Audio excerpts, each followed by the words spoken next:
sumama kayo sa amin sa Széchenyi Thermal Bath dito sa Budapest, Hungary.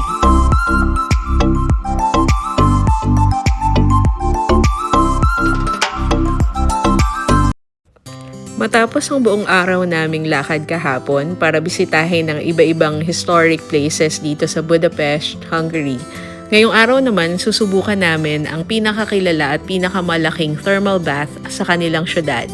Binubuo ito ng maraming pools, saunas at steam rooms na merong natural thermal spring. So, titingnan natin ngayon yung isa sa pinakakakaibang experience daw pagdating sa Budapest.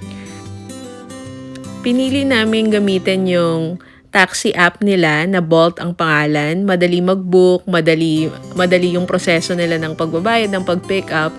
Pwede rin naman gumamit ng public transportation. Merong estasyon ng tren na malapit dun sa pupuntahan nating thermal bath.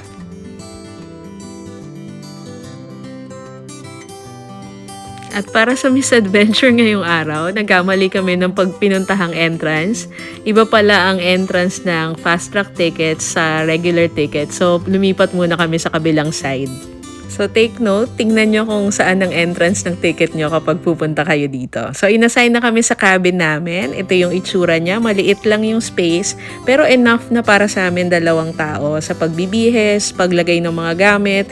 So, pwede nyo iwan dito kapag nagbihis kayo, yung tsinelas nyo, sapatos nyo, or kung ano man yung kailangang gamit nyo na hindi nyo nabibitbitin sa pagpunta nyo sa mga pools. May medicinal indoor pools din sila at makikita nyo naman yung mga description at recommendations nila na nakapaskil dun sa iba-ibang location nito.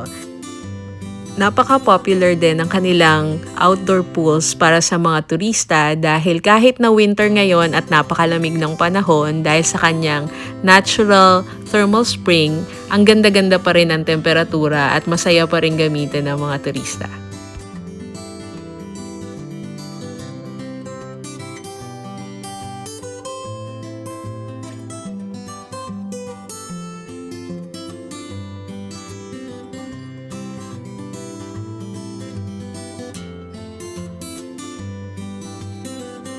Marami kayong pagpipilian sa mga ticket options at packages na meron sila. Mula sa mga pinaka-basic katulad ng daily ticket na may kasamang locker mula sa 36 euros bawat isa hanggang sa mahigit 100 euros naman para sa mga packages na may kasama ng pagkain o yung iba pang amenities na ino-offer nila.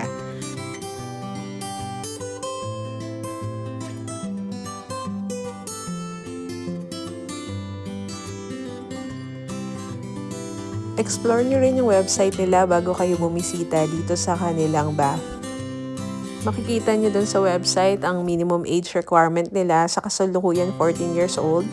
Tapos makikita nyo rin dun yung mga contraindications kung kailan hindi recommended yung mga ibang services na meron sila.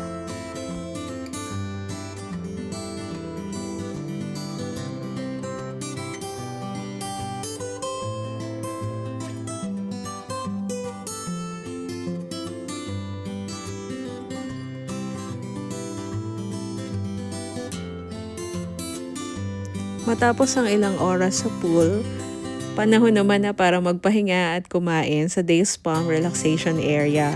Nag-order kami ng hot chocolate at brownies na kasama sa set na napili namin para sa araw na to. Isang bagong experience na naman dito sa Budapest, Hungary. Salamat sa panonood!